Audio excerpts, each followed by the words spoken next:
Ayun na guys, so nakikita ninyo dahil nga malapit kami sa dagat, so ayan nakikita ninyo ang dalawang malaking isda na yan. Habang hinahawak-hawakan ko ang isda na yan, ay napagtatanto ko na napakasarap niyan. Tiniisip ko nga kung anong luto ang gagawin ko dyan. Kung may sabaw ba, prito, o yung iihawin lang. So sinlaki nga yan ng 1.5 now, plastic bottle. Talagang napakasariwa nga guys ang isda na yan kasi makikita naman ninyo. Ayan na. So sabi ko nga sa sarili ko, iihawin ko na lang. At hindi na ako nagpapigil mga guys.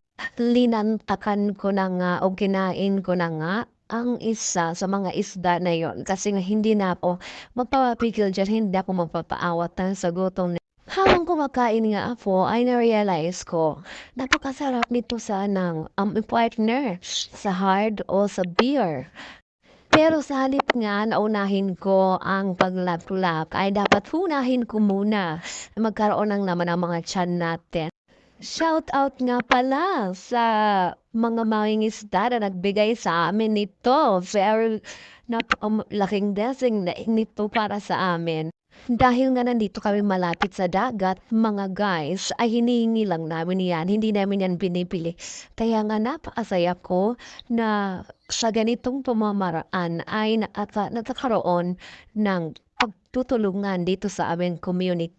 Ayan na nga guys, thank you so much for watching. Please like and subscribe.